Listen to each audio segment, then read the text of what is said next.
Olá, ouvintes! Estamos realizando nesta emissora um diálogo do programa de extensão UFPB em seu município, realizado pelo Departamento de Economia da Universidade Federal da Paraíba, com o objetivo de passar diversas informações sobre desenvolvimento sustentável. Todos já ouviram falar sobre isso? Desenvolvimento sustentável é uma proposta da ONU que orienta os governos e a sociedade para gerar oportunidades econômicas com a inclusão de todos e com respeito ao meio ambiente, sempre levando em consideração as oportunidades de desenvolvimento do local, nos bairros e cidades. Afinal, uma cidade sustentável é aquela onde pode existir oportunidades de emprego para as pessoas que nela moram e possam viver num ambiente sem poluição, sem violência, com bons serviços de saúde e educação, com acesso ao lazer, à cultura e também participando da gestão pública.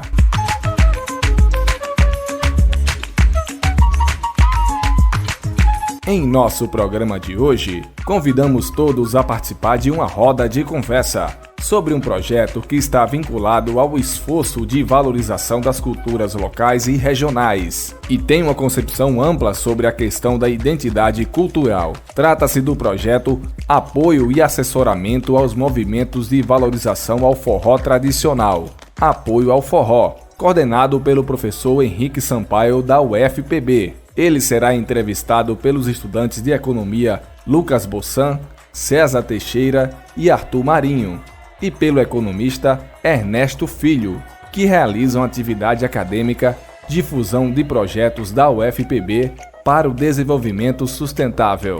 Este projeto também é coordenado pelo professor de Economia Tiago Sobel e faz parte do programa de extensão UFPB em seu município.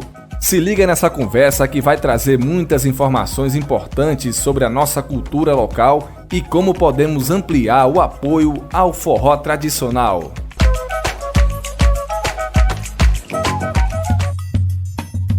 Olá, ouvintes! Estamos em mais uma edição das nossas atividades de entrevista do projeto de difusão para desenvolvimento sustentável, o UFPB em seu município. E no dia de hoje nós estamos aqui a tratar de um projeto muito interessante da Universidade Federal da Paraíba com o coordenador do projeto, o Henrique Sampaio, que trabalha há vários anos em nosso estado com um projeto que trata sobre a valorização do nosso forró tradicional em nosso estado da Paraíba. O projeto ele tem trabalhado com temas ligados a ações públicas que incentivam a produção e a reprodução, dos saberes culturais do forró. É um projeto que apoia a organização dos fóruns, realiza convocações e organizações de reuniões e encaminhamentos das demandas sobre o forró em nosso estado da Paraíba, porque trata-se de uma atividade que não está apenas no nosso território, é um patrimônio, inclusive como a gente vai tratar nessa entrevista, um patrimônio nacional do nosso forró e que tem uma identificação muito forte com o nosso povo nordestino.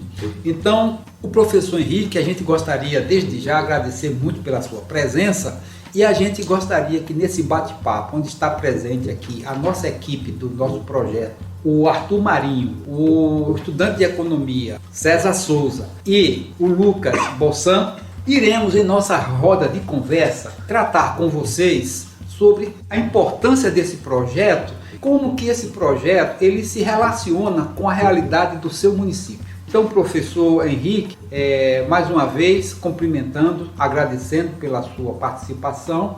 A gente vai fazer aqui uma rodada e eu gostaria de abrir aqui a primeira pergunta para os nossos entrevistadores. Professor Henrique, o que é o projeto de assessoramento aos movimentos de valorização do forró tradicional e quais são os seus objetivos? Agradecer o convite de Ernesto, projeto de difusão de projetos da UFPB. É uma satisfação grande estar aqui com vocês e a oportunidade de um pouco falar do nosso projeto. Então, o projeto de assessoramento, que a gente tem essa palavrinha, apoio ao forró, apoiar o forró tradicional da Paraíba e do Brasil, ele é fruto de uma experiência pessoal no campo das culturas populares brasileiras, já vem de um certo tempo, e que desde 2015 para não falar das interações anteriores, né, a gente vem mais, digamos assim, fortemente trabalhando e assessorando. Então daí nós tivemos a ideia de formar um projeto de extensão, formalizar essa atividade de extensão que já existia anteriormente, né, dando esse nome, e que na sua primeira edição foi em 2017. Então esse é um projeto de extensão que dialoga com o que nós chamamos de comunidades forrozeiras que estão organizadas, né, em fóruns, batizado por eles mesmos, Fórum Forró de Raiz. O primeiro fórum surge aqui na Paraíba e é dessa experiência aqui na Paraíba, fruto inclusive da nossa ação de extensão, que ele se nacionaliza. Professor Henrique, o seu projeto a gente vê que está ligado a duas entidades, né, que tem um vínculo com a valorização do forró: a Associação Balaio Nordeste e o Fórum de Forró de Raiz da Paraíba. Como é que se dá a interação entre essas entidades? Veja que tanto a Associação Balaio Nordeste quanto o Fórum tem uma história, um surgimento muito próximo, sabe? A associação, ela surge em 2008, mas formalmente ela só registra... Associação Balaio Nordeste. A Associação Balaio Nordeste, ela surge em 2008, mas formalmente ela só cria o seu CNPJ, né? Só é registrada em 2010. E logo em 2011, né, surge o Fórum Forró de Raiz, que organiza as comunidades forrozeiras aqui em João Pessoa e na Paraíba. Então são essas duas entidades, né, digamos assim, que o Fórum atua, mas só que considerando que nesse processo todo, nesse tempo, o Fórum, que era apenas na Paraíba, ele passou a ter 14 estados com formação de fóruns estaduais. E, além dos estados, que cada um tem o seu fórum estadual, foi formado um fórum nacional.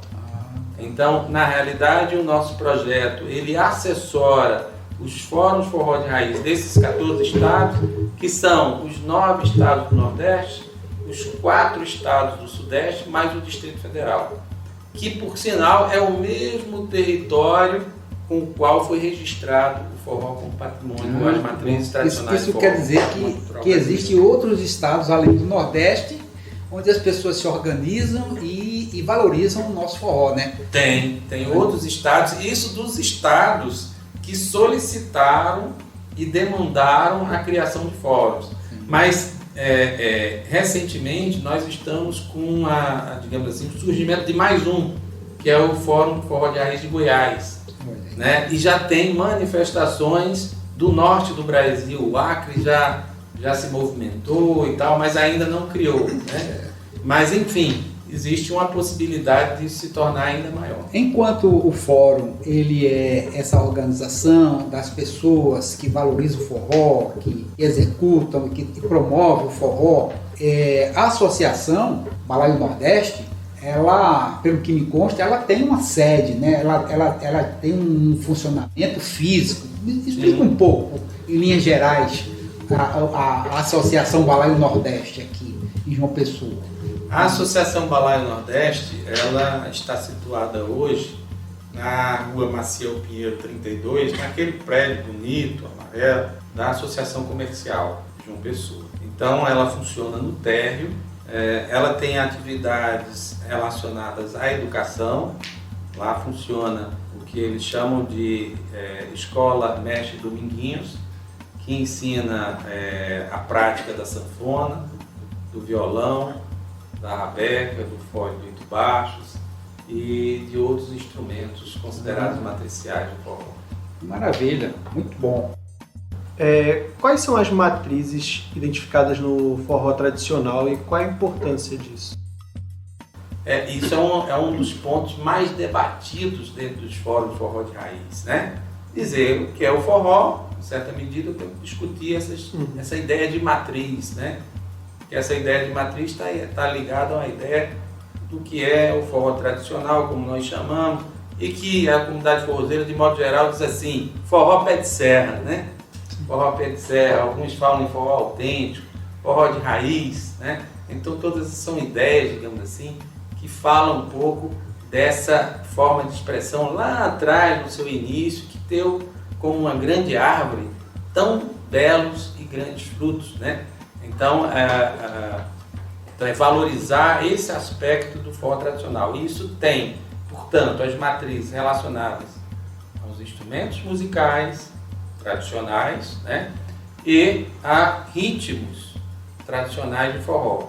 Então, aos instrumentos musicais, nós temos a sanfona, o fole de 8 baixo, lá de Respeito a Januário, né? A rabeca, o pífano, o triângulo, o agogô,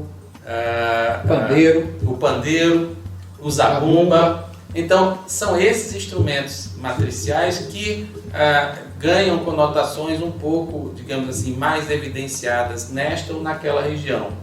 Em algumas regiões o forró é mais com rabeca, em outros é mais com o fole de 8 baixo, de modo geral mais com sanfona.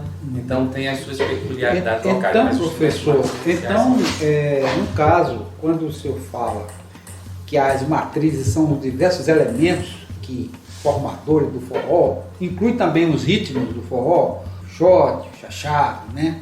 E quando o senhor fala nisso, me ocorre aqui uma ideia, que é uma ideia comparativa com o aspecto econômico, porque eu gostaria que o senhor fizesse algum comentário nesse sentido, porque geralmente a gente ainda é muito recente nessa coisa de entender, né, a arte, a cultura, como um elemento econômico que gera emprego e renda, né?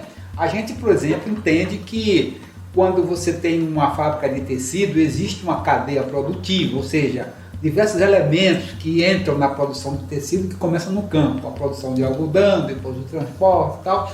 No caso do forró, do nosso forró tradicional, existe uma cadeia produtiva? Como seria essa cadeia produtiva e como que economicamente ela é importante? Ernesto, me permita só um preâmbulo inicial para chegar nessa tua ideia, porque eu sinto necessidade de falar talvez uma coisa que também não seja concebida do ponto de vista econômico, tá? Eu diria que o forró, do ponto de vista econômico, é uma atividade relativamente antiga, que a gente poderia localizar, inclusive, lá pelo século XIX, entendeu? Ou seja, essa economia do forró está lá. Por quê? Porque o forró surge enquanto festa. E você sabe, como os ouvintes também sabem, que para fazer uma festa você tem que gastar dinheiro, né? Todo mundo tem que comprar, tem que manter a festa. A festa do forró, ela surgia de duas formas, tanto como uma festa familiar, mas também como uma festa comunitária. Às vezes era a rua toda, era o bairro que era envolvido. Veja, então ela tem uma dimensão econômica que ela vai num crescente, inclusive. Quanto mais pessoas envolvidas, né, maior o peso econômico que essa festa tem. Então, naturalmente, que nesse período inicial não se falava em cadeia produtiva, nem se pensava nisso, né? Só que, com o passar dos anos e com o forró, digamos assim, adentrando a indústria cultural, então isso também foi se modificando no campo das festas, né? As festas passaram também para formato de festas públicas, de grandes festas, né? Tá? Então aí você, quando tem digamos assim, uma constituição de uma grande festa, então você tem uma gama de serviços muito grande que digamos assim, demandada e que a partir disso começa a se formar como cadeia produtiva, como você bem coloca, sabe? Então, na cadeia produtiva do forró, a gente localiza, por exemplo, todos os trabalhadores, né? E os prestadores de serviço e os fornecedores estão relacionados ao palco, à decoração, né, que estão relacionados aos músicos, né, que são trabalhadores também, e que tem que estar nesses espaços, né, animando a festa. Então, você tem uma gama bastante ampla aos fabricantes de instrumentos, né, aos, digamos assim, afinadores de instrumentos, né, que é um saber tradicional muito importante e que a gente precisa valorizar. Então veja, você começa se tornando mais complexo, né, esse universo que hoje nos permite falar em cadeia produtiva. que às vezes ela não é exclusiva ao forró. Quando eu estou falando, por exemplo, das empresas que se organizam para a montagem do palco, etc., não monta palco apenas para o forró, né? Para outros também. Mas o forró tem um calendário importante, uma contribuição econômica importante nesse universo da produção cultural. Professor, o senhor poderia explicar mais sobre essa relação entre a cadeia produtiva do forró com a economia solidária? Como é que se daria essa relação? Veja, que nós estamos lá no NUPLAR, que é um núcleo que tem, digamos assim, projetos de extensão, atividades, ações de extensão em economia solidária de forma muito forte, né? Então, o que acontece? Na realidade, ela ainda não está no âmbito, digamos assim, do forró, mas ela está dentro do escopo do projeto como uma forma de sensibilização. Ou seja, se nós entendemos que a economia solidária ela é um importante instrumento, digamos assim, para superar algumas dificuldades da nossa economia e da nossa sociedade, que é o fenômeno da exclusão, que é o fenômeno da pobreza, então a economia solidária ela se destaca nesse aspecto como uma nova forma de organização para também superação desses desafios. E nós acreditamos muito nisso, porque a economia solidária parte de uma atuação coletiva, de uma forma de organização coletiva e de uma perspectiva da organização econômica como da autogestão, né? Ou seja, em que todos os participantes deste grupo, dessa organização econômica, eles estão, digamos assim, colocados de forma horizontal, né? E digamos assim, que a gente vai aferir dos rendimentos, ela é distribuída, digamos assim, também coletivamente de forma igualitária.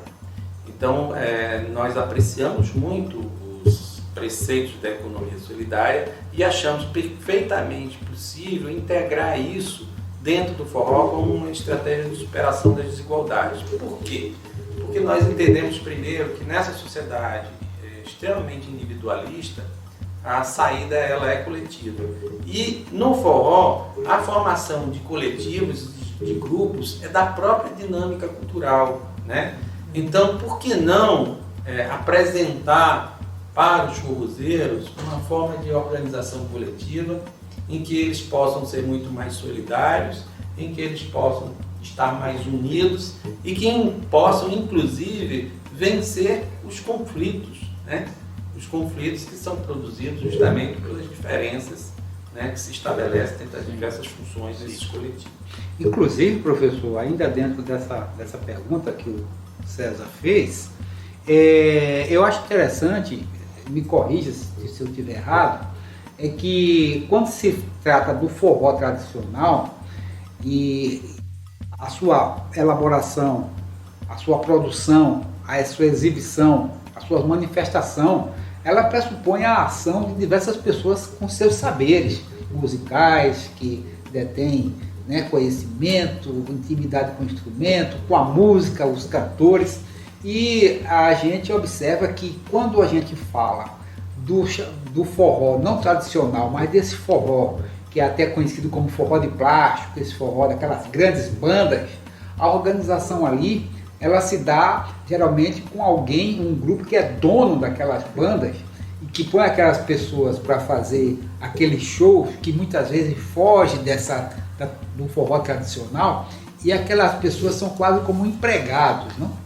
E enquanto que no nosso forró tradicional, quando você tem, por exemplo, um trio de forró, alguém que compõe, outro que canta, outro que acompanha a música, essas atividades aí são atividades que ali não tem dono, é uma cooperação de pessoas, artistas que tocam, que cada um vai ter ali o seu cachê, mas entre eles divide aquele serviço que eles estão fazendo.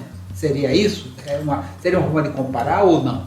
Esse é um desafio, digamos assim, para a gente superar, e que eu acho que a economia solidária pode ser, se bem apresentada, e que é necessário haver convencimento, ou seja, uma outra forma de organizar. Por que eu estou dizendo isso? Porque mesmo nos forrós ou nos grupos de forrós tradicionais, há o fenômeno da contratação.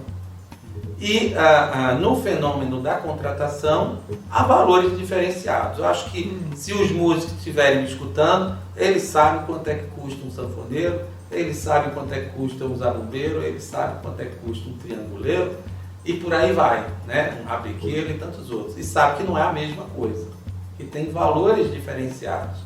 Então, propor uma nova forma de organização, de uma organização coletiva, é dizer que o que é produzido é um bem coletivo e, portanto, ele deve ser distribuído igualmente.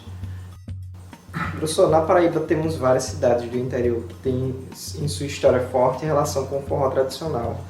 O que precisa ser feito ou conquistado para as pessoas que se identificam com essa cultura participar e serem incluídas social e economicamente a partir do forró tradicional? Então, tem muita coisa a ser construída e conquistada, né? As comunidades forrozeiras, lá organizadas nos fóruns, têm expressado, por exemplo, a necessidade de ter mais espaço nas rádios, ter mais espaço nas TVs, falam muito da necessidade de inclusão nas festas públicas, né? As diversas públicas, em especial as festas de São João, que é a época em que mais, digamos assim, o público espera encontrar o forró, né? Forró com música, forró com dança, né? Então, inclusão, digamos assim, ou participar dessas programações, né, culturais é importante.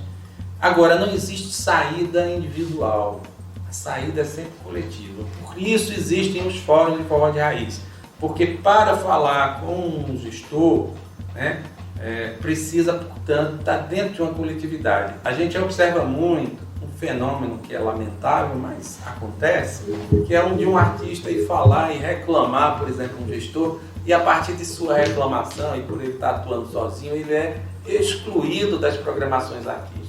Então, até para se defender, digamos assim, dessas situações, né, digamos assim, o Fórum Forró de Raiz existe, né? Porque aí a demanda passa a ser coletiva, tem mais força, né? Impessoaliza a solicitação, né? E passa por um processo também de debate, de reflexão, né? Ninguém está pedindo nada, uma coisa que é interesse pessoal, mas é assim para benefício coletivo, né?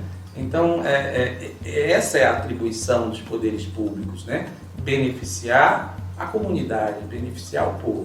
Portanto, as solicitações têm que ser coletivas e essa estrutura, digamos assim, que nós, digamos assim, incentivamos, né, é fundamental e ela só pode existir e ter mais força se mais gente se agregar a ela, né? Agregar, se juntar, fazer volume e, ao mesmo tempo, trazer sua experiência, seu conhecimento para o debate e suas demandas, né? E para complementar, as comunidades têm colocado muita necessidade de ter um local para se encontrar, um local para se apresentar, um local fixo, né? Que nós estamos traduzindo isso como um centro cultural, que possa conter a memória, que possa ser também um espaço vivo, um espaço de encontro, um espaço de apresentação artística, né? De música, de dança e, por que não, de festa. Quais seriam políticas que poderiam existir para promover mais o forró e valorizar mais o forró e suas matrizes? Lucas, olha só, políticas elas podem muito, né? Dentro de um universo que a gente está falando do forró tradicional, né? A gente considera que ele está, digamos assim, marginalizado, né? Vou dar exemplos assim, concretos, os ouvintes vão logo identificar. Assim, toca pouco nas rádios, né? E quando toca em horários assim de madrugada, muito cedo, né? Os melhores horários não toca. Pouco aparece na televisão, né? E especialmente o forró tradicional, né? Tá? Então, tem pouco espaço de divulgação. Também nas festas das cidades, né? Só, a não ser quando é São João, porque nas festas das cidades, geralmente... Nas festas da cidade, mesmo no São João, né? Eles são marginalizados, porque aparecem bastante, mas aparecem bastante sempre nas pontas das festas. Não é o e destaque com central. os menores cachês, né?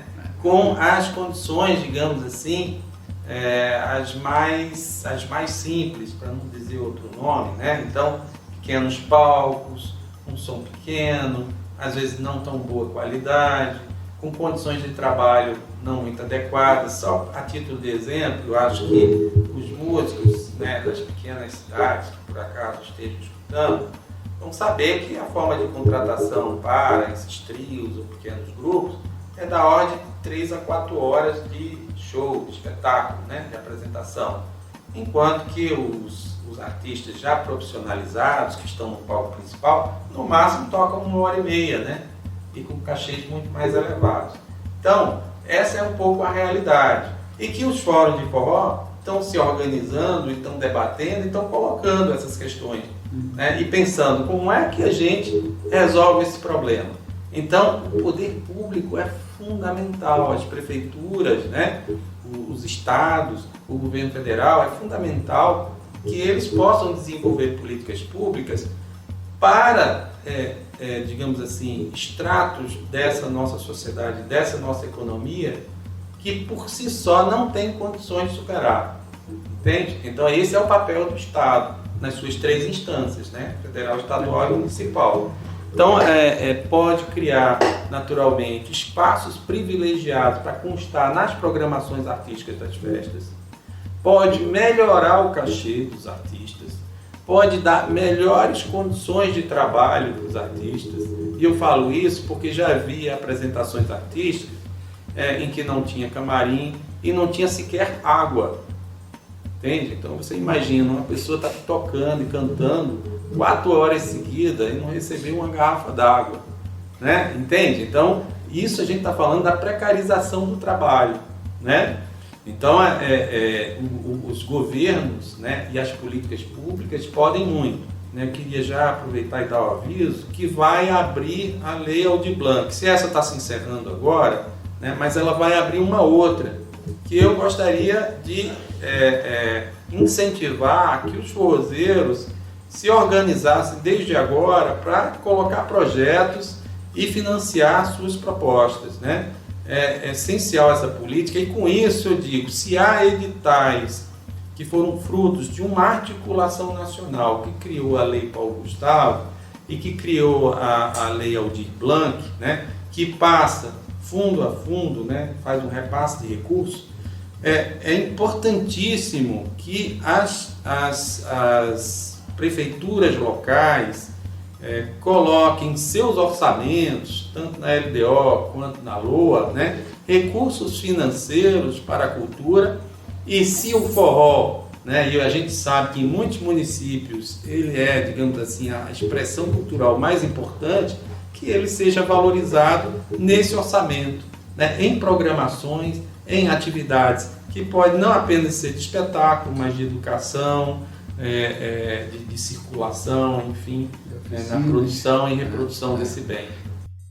Como é que está a relação do fórum, do seu projeto, o diálogo com essas entidades que podem fazer com que ajude na promoção? Tem algum tipo de ação, ou vocês prevêem algum tipo de ação em relação a isso? Sim.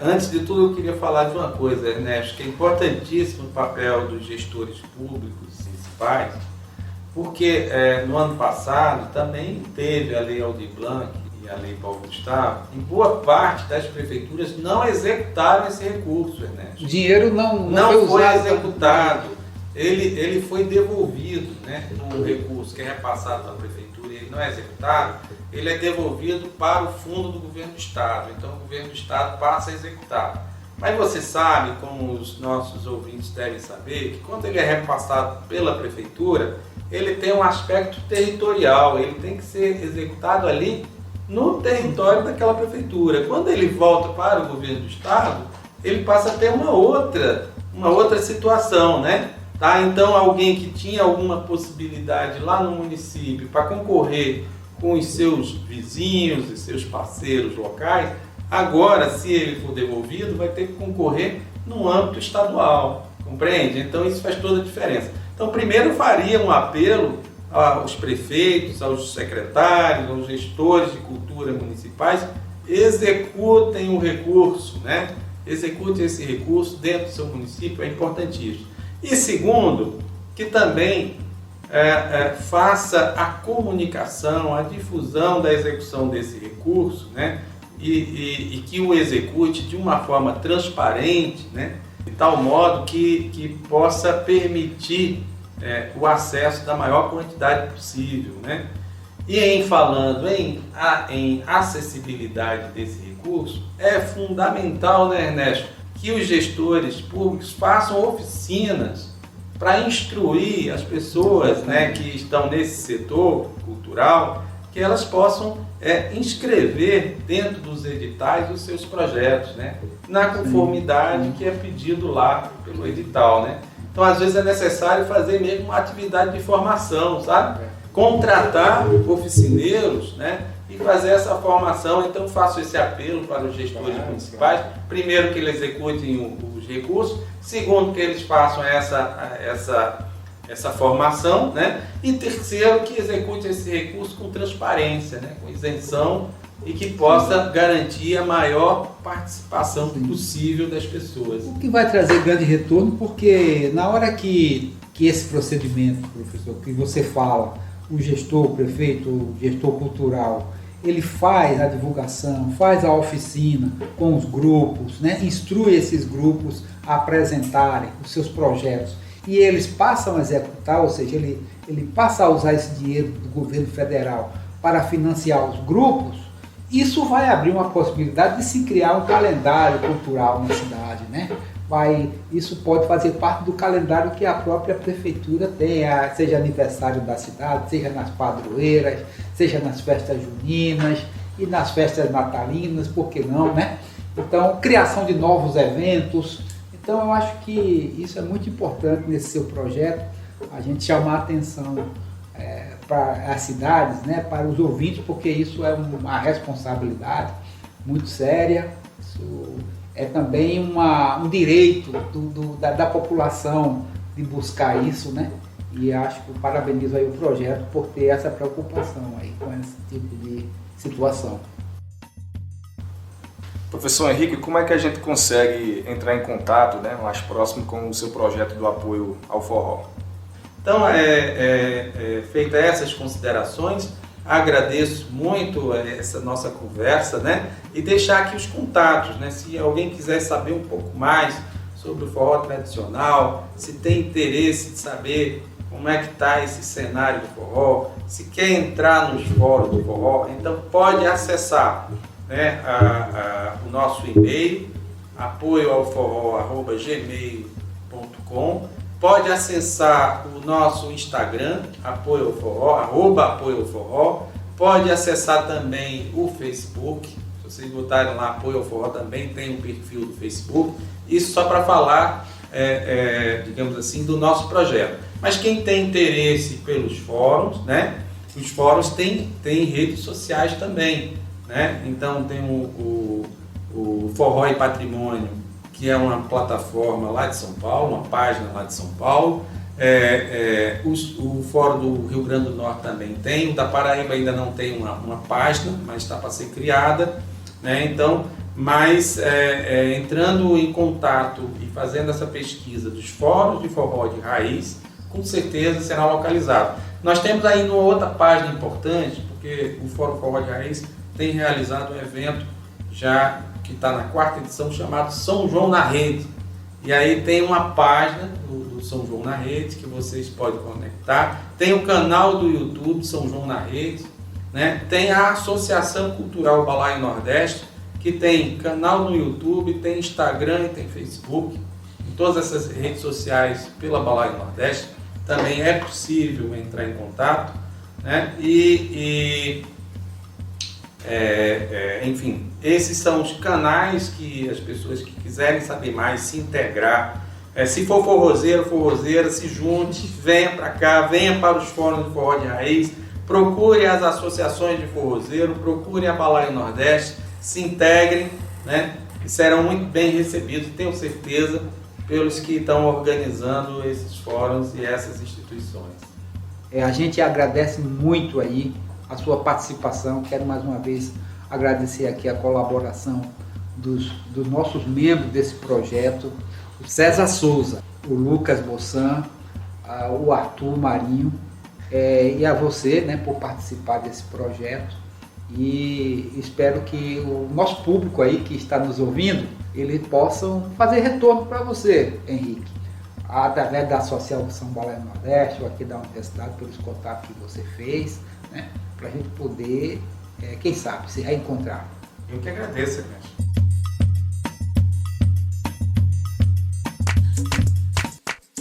Esse foi o programa Difusão de Projetos da UFPB. Obrigado pela sua audiência. Quer saber mais sobre o nosso projeto? Você pode acessar o nosso Instagram, gap1.fpb. Acompanhe também os nossos canais do Spotify e YouTube.